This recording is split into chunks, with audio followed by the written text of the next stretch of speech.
सर्वप्रथम सगळ्यांना मानाचा, अभिमानाचा आणि स्वाभिमानाचा कडक जय भीम. आज आपण आलो आहोत गेटवे ऑफ इंडियाला आणि इथून आपण जाणार आहोत एलिफंटा केवला. तर व्हिडिओ लास्टपर्यंत सोबत राहा, म्हणजे तुम्हाला संपूर्ण माहिती भेटेल. आणि चॅनलला सबस्क्राईब नाही केलं असेल तर आत्ताच सबस्क्राईब करा आणि बेल आयकॉनला प्रेस करायला विसरू नका, म्हणजे तुम्हाला येणाऱ्या नवीन व्हिडिओची नोटिफिकेशन तुमच्या मोबाईलवर भेटेल. चला आता आपण आपल्या व्हिडिओ चालू करूया आणि आपण इथून आता निघूया पुढच्या दिशेने. तर आपली बोट आता सुरू झालेली आहे. Bye bye gateway of India. थोड्या वेळाने परत भेटूया आपण. तर असा काही नजारा वाटतो. तुम्ही पण तुमच्या फॅमिलीला घेऊन फिरायला या. इथं बोटमध्ये खूप मजा येते, मस्त माहोल बनतो. ज्यांना पाण्याची भीती वाटते त्यांनी अवॉइड करा. एलिफंटा केव याचे पूर्वीचे नाव घारापुरी बेट असे होते. तिथे असलेल्या हत्तींच्या भरपूर शिल्पांमुळे त्याला इंग्रजांनी एलिफंटा असे नाव दिले होते.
तर फायनली मित्र आपण पोहोचलो आहोत एलिफंटा केव, म्हणजेच ह्याचं पूर्वीचं नाव आहे घारापुरी बेट किंवा घारापुरी लेणी. इंग्रजांच्याद्वारे ह्याचं नाव एलिफंटा केव असं ठेवण्यात आलं आणि आता हे त्याच नावाने प्रसिद्ध आहे. तुम्ही सकाळी घरून नाश्ता वगैरे नाही करून आलात तर इथे तुम्ही नाश्त्याचा ऑप्शन तुम्हाला आहे. खाण्यापिण्याच्या भरपूर ऑप्शन आहेत तुम्हाला इथे. इथे तुम्हाला सनग्लासेस आणि कॅप्सचे ऑप्शन्स आहेत, तुम्ही इथून घेऊ शकता. रिजनेबल रेटमध्ये आहे. 100 रुपयाचे काहीतरी गॉगल्स आहेत आणि 150चे कॅप्स आहेत. समोर जी लाईन तुम्ही पाहू शकता ती टॉय ट्रेनसाठी मी ऑलरेडी तिकीट घेतलेले आहेत. तर चला आपण जाऊया टॉय ट्रेननी.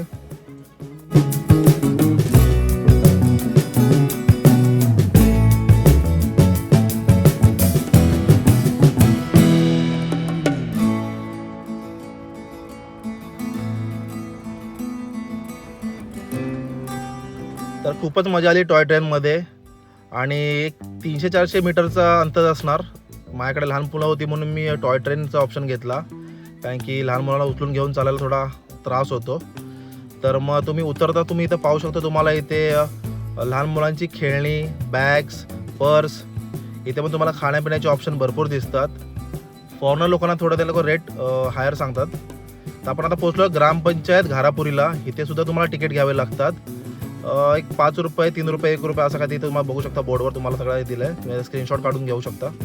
या शॉपमध्ये तुम्हाला बरेचसे ऑप्शन पाहायला भेटतात. हे बघा, बुद्धांच्या, बाबासाहेब आंबेडकरांच्या, शिवाजी महाराजांच्या आणि इतर सर्व हिंदू देवी देवतांच्या मूर्त्या तुम्हाला पाहायला भेटतील.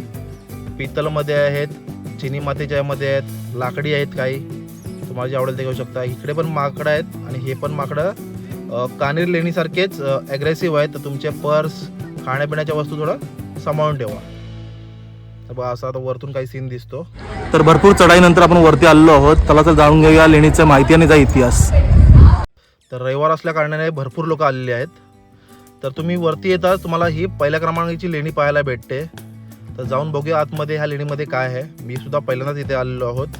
बऱ्याच वर्षापासून ट्राय करतो इथे यायचा, पण आज तो योगायोग आला आहे. तर चला पाहूया आतमध्ये जाऊन काय आहे. इथं सुद्धा बुद्धांच्या मूर्त्या पाहायला भेटत आहेत मला. हे बघा, तर आपल्या इथे भेटलेले आहेत अमन नन्नावरे साहेब. ते आपल्या काही लेणीबद्दलची माहिती सांगतील. तर त्यांच्याद्वारे आपण काहीतरी थोडी लेणीबद्दलची माहिती जाणून घेऊया. आणि त्या काळामध्ये असंख्य शिल्पांची निर्मिती झाली, असंख्य विहारांची निर्मिती झाली. विहारांची लेण्याची निर्मिती धम्माचा प्रसार करण्यासाठी झाली होती. त्याचबरोबर हे जर शिल्प बघितलं तर हे शिल्प महाराष्ट्र स्टेट टुरिझमच्या मुख्य सिंबल म्हणून वापरलेलं आहे.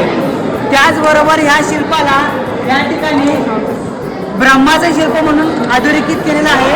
पण हे शिल्प ब्रह्माचं वगैरे दुसरं तिसरं कोणी नसून हे शिल्प बोधिसत्वाचं आपल्याला पाहायला मिळतं. जो बोधिसत्व जो स्वतःला बुद्धत्व प्राप्त करण्याची अहमियत धरतो, जो बोधिसत्व आपल्या शरीरामध्ये बुद्धांचे गुण अंगीकारून पुढे चालतो, असे असंख्य बोधिसत्व, असंख्य अवलोकित ईश्वर, असंख्य भैरव आणि शिवासारखे जे बोधिसत्व आहेत ते लोक या ठिकाणी आपल्याला कोरलेले पाहायला मिळतात. या ठिकाणी सुद्धा त्या काळचे अलंकार असतील. आता या ठिकाणी तुम्हाला हातामध्ये मोदक दिसतोय. मोदक पाहता का? मोदक दिसतं का कोणाला? मोदक. आता मोदक ह्याला गरज काय मोदकची? मोदक तर गणपती वापरतो ना खरं तर. पण मोदक हा शेतकऱ्यांचं खाण्याचं प्रतीक होतं. जर प्रामुख्याने आपण कोकणामध्ये आलो तर कोकणामध्ये नारळ आणि भात दोन प्रकार जातात. उत्तर भारतामध्ये जर गेलो, नेपाळ आणि चायना आणि भारताच्या बाउंड्रीवरती सुद्धा भात आणि खोबरं हे नारळ हे दोन प्रकार भरपूर आहेत. त्यामुळे त्यांच्या जीवनामधून आलेले जे पदार्थ आहेत ना, ते पदार्थ प्रामुख्याने तयार केलेले आपल्याला पाहायला मिळतात. आणि तेच पदार्थ आपल्याला ह्या शिल्पाच्या हातामध्ये असलेले पाहायला मिळतात. त्याचबरोबर या शिल्पांच्या संरक्षणासाठी आता दगड आहेत, त्यांना संरक्षणाची गरज नाही, पण एक संकल्पना म्हणून दोन्ही बाजूला तुम्हाला द्वारपाल पाहायला मिळतात. आणि द्वारपाला शेजारी धर्मरक्षक भैरव पाहायला मिळतात. इथे सुद्धा भैरव आहे, इथे सुद्धा भैरव आहे. पण या ठिकाणी तुम्हाला नाशिकच्या लेणीसारखे हातामध्ये चाकू किंवा तलवार असलेले भैरव पाहायला मिळत नाही. या ठिकाणी तुम्हाला शांततामय भैरव पाहायला मिळतात. तुमच्या गावखेड्यामध्ये जर तुम्ही मंदिरं पाहिली तर त्या ठिकाणी काळ भैरव तुम्हाला पाहायला मिळतो का? कधी ऐकलं का काळ भैरव? तो काळ भैरवाच्या मंदिरासमोरून बाहेरला जायची परवानगी नसते. तो कसला हे आहे? क्रूरतेचं प्रतीक आहे. त्यामुळे पण या ठिकाणी क्रूरतेचं प्रतीक नसून प्रेमातेचं प्रतीक आपल्याला पाहायला मिळतं. तर आपण पुढे जाऊया आणि पुढचं एक शिल्प पाहूया. मिशा त्या अशा मिशा तिथे पाहायला मिळतात. त्याचबरोबर या ठिकाणी तुम्हाला जो तिबेटन पट तुम्हाला पाहायला मिळतो का? जो तिबेटन पट असतो, पट अनेक भिक्षू येऊन तयार करतात. पट रांगोळीने तयार करतात, नंतर तो मिटावला जातो. असंख्य दिवस हे करतात, नंतर तो मिटावला जातो. तसाच पट तुम्हाला या मुकुटावरती पाहायला मिळतो. दिसतंय का? तसे पट या ठिकाणी आहेत. या ठिकाणी अलंकारित छोटे आपल्याला त्या माळा ज्या आहेत त्या माळा आणि पुष्प पाहायला मिळतात. या ठिकाणी तसे प्रकारचे पाहायला मिळतात. त्या ठिकाणी तुम्हाला नागाचं प्रतीक पाहायला मिळतं या साईडला. असे प्रतीक आपल्याला ह्या सर्वात महत्त्वाचं तुम्हाला निरीक्षण करायचं, कान निरीक्षण करायचं. कोणत्याही देवीदेवीचे कान एवढ्या मध्ये मोठ्याचे नाही, जसे बुद्धांचे कान आहेत. बोधिसत्व बुद्ध आणि पद्मपाणी मित्रपाणी बुद्ध आहे, हे आपल्या माइंडमध्ये कन्सेप्ट ठेवायचे. जरी कोणी काही सांगत तरी या ठिकाणी नाग आहे हातामध्ये, नाग पाहायला मिळते आणि या ठिकाणी पुष्प पाहायला मिळते. अशा गोष्टी आपल्याला पाहायला मिळतात. त्यामुळे ही प्रत्येक छेडछाड करायला सोपं जातं. नाही इकडे कोणी शिवा आहे, पण शिवाला तुम्ही कधीच बघा शिवाला मिशन आहेत.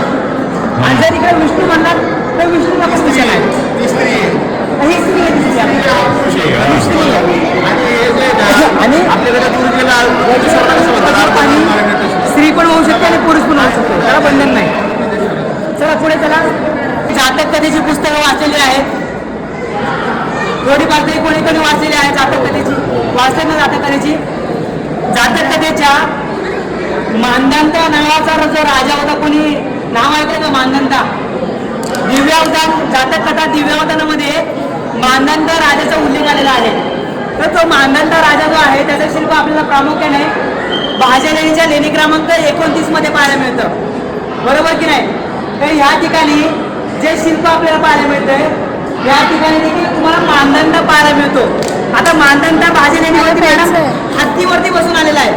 या ठिकाणी सुद्धा मानदंड हत्तीवरती बसून तुम्हाला पाहायला मिळतोय. दिसतोय का? मानदंड या ठिकाणी आहे. या ठिकाणी बुद्धांच्या काळामधले असंख्य जी लोक आहेत या ठिकाणी धम्मचक्र घेऊन एक शिल्प आपल्याला पाहायला मिळते. त्याला हे लोक धर्मचक्र असं म्हणतात, जो विष्णूच्या हातामध्ये होता. धम्मचक्राला धर्मचक्र म्हणतात. या ठिकाणी हे जे शिल्प आहे हे सुद्धा अवलोकित शिल्प आहे. तुम्हाला जर एखाद्या पंथाचा जर प्रचार प्रसार करायचा असेल तर त्याच्यामधलं मूळ व्यक्तीचा शोध घ्यावा लागतो. ज्यावेळेस बुद्धिझमचा प्रचार करतो त्यावेळेस आपण बुद्ध स्वीकारतो, पण शाखेचा प्रचार करतो ना, तर शाखेचा प्रचार करत असताना जो स्थविरवादी आहे, थेरवादी जो आहे, जो मूळ बुद्धांच्या हातामधून आलेला धम्म आहे, त्यांनी स्तूपाचा प्रचार केला आणि स्तूप दाखवला. महायान पंथांनी बुद्धांच्या मूर्तीचा सिंबॉल घेऊन प्रचार प्रसार केला, पण वज्रयानाने तंत्रयानाने अवलोकितेश्वर आणि धम्माचे शुभचिन्ह घेऊन प्रचार प्रसार केला. ह्या ठिकाणी ह्या लेणीमध्ये असंख्य अवलोकितेश्वरचे शिल्प पाहायला मिळाले. त्यापैकी पाणी आहे का कुणा तरी? हा बैल आहे, बैल आहे बैल. बघा बुद्धांनी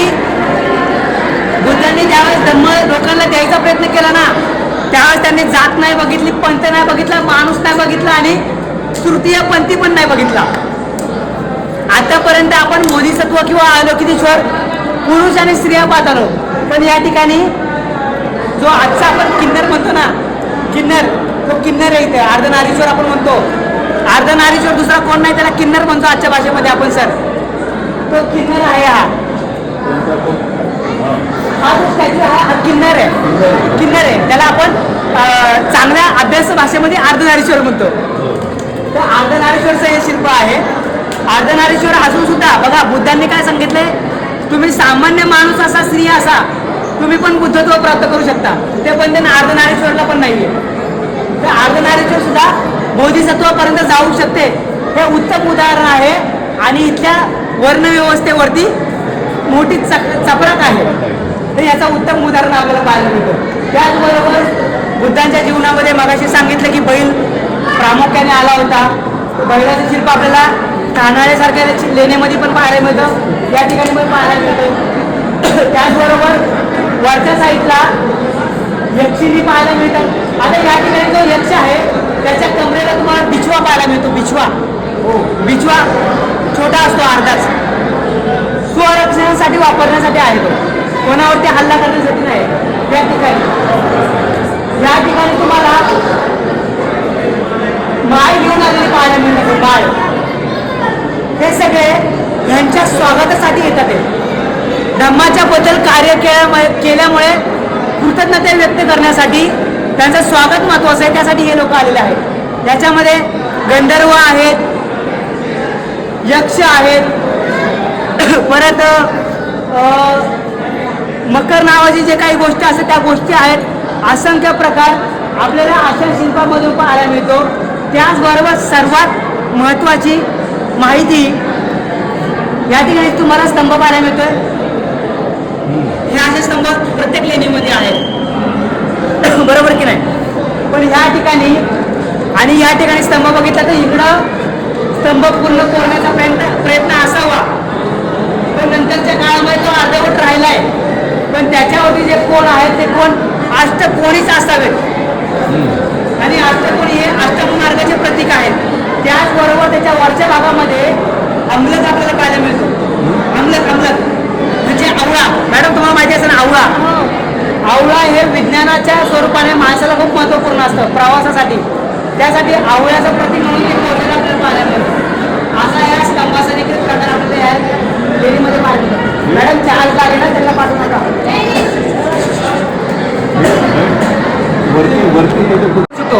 तो देवासाठी गोंधळात नाचू शकतो मात्र, म्हणजे मनोरंजन करू शकतो, पण ज्ञानप्राप्ती झाल्यावर स्वागतासाठी कसा काय जाऊ शकतो. त्यामुळे आपल्याला जरी हे लोक ब्रह्मा विष्णू महेशवरती ठाम असेल तरी आपण ह्या गोष्टी तोडून आपण आपले शिल्प सांगायची, आपलं अस्तित्व सांगायचं, आणि आमच्या लोकांनी ज्ञान प्राप्त केल्या म्हणून आमचेच लोक त्यांच्या स्वागतासाठी आलेत, ह्याच्यावरती आपण ठाम राहिलं पाहिजे. तर ही ह्या ठिकाणची माहिती आहे. पुढे आपण काही गोष्टी पाहूया आणि थोड्या वेळाने निघायचा प्रयत्न करूया. मग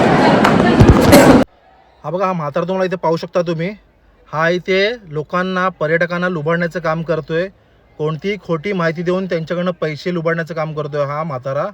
हे बघा, ह्याला शंकर, पार्वती, ब्रह्मा, विष्णू, महेश असे नवीन नवीन अवतार सांगून त्यांच्याकडनं पैसे लुबाडतोय. ह्यांना आताच रोखली पाहिजे, नाहीतर हे लोक आपला सगळा धरोहर लुटून टाकतील आणि आपण फक्त तोंडावर बोट ठेवून शांत बसण्याचं काम करणार. आपल्याला हे करायचं नाही, आपल्याला जागं व्हायचं, आपल्याला आपल्या लेण्या स्वतःच्या ताब्यात घ्यायच्या आहेत.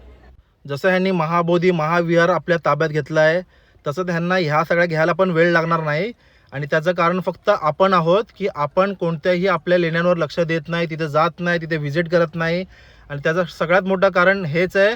आणि ते लोक पण हेच बघतायत की ह्या सगळ्या गोष्टी आपल्याशा कशा कराव्यात आणि तिथं आपला धंदा कसा बसवावा. आणि ह्यांचं तेच काम चाललेलं आहे. हे बघा, इथं पण तुम्ही पाहू शकता बुद्धांच्या सगळ्या मूर्त्या त्यांनी नष्ट करून टाकलेल्या आहेत मनुवादी लोकांनी. हे बघा, कधी काळी या आसनावर बौद्ध धम्माचं उच्च ज्ञान असणारे बौद्ध भिक्खू व सभोवताली बौद्ध धम्माचे शिक्षण घेणारे बौद्ध भिक्खू बसत असणार असा अंदाज लावता येतो.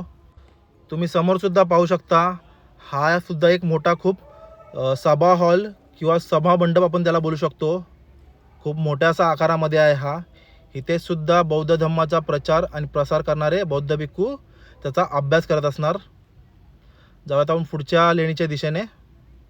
इथे सुद्धा एक सेम प्रकारची लेणी आहे आपल्या उजव्या बाजूला. हे बघा, तुम्ही पाहू शकता फॉरेन कंट्रीतले लोकसुद्धा इथे येतात. इथे समोर तुम्ही पाहू शकता, इथं सुद्धा बुद्धांचे शिल्प कोरलेले आहेत. तर आपण पहिला डाव्या बाजूला जाऊन बघूया. ही एक खोली दिसते. ही पण पूर्णतः रिकामी आहे आणि तिचीसुद्धा आता बऱ्यापैकी झीज झालेली आहे. इथे सुद्धा पिलरचं बांधकाम केलेलं आहे, जसं इतर लेणीमध्ये तुम्हाला पाहायला भेटतं. हे बघा, ही सुद्धा एक खाली रिकामी खोली आहे सेम. ही आहे लेणी क्रमांक 4. ह्याच्या पहिला आपण लेणी क्रमांक 3 पाहिलेली. यासुद्धा बुद्धांच्या शिल्पांची पूर्णतः झीज झालेली आहे. हे शिल्प अवलोकितेश्वर या बोधिसत्वांचे असा अंदाज लावता येतो. आणि इथे सुद्धा तुम्हाला एक स्तूप पाहायला भेटतं छोटंसं लहान आकारामध्ये.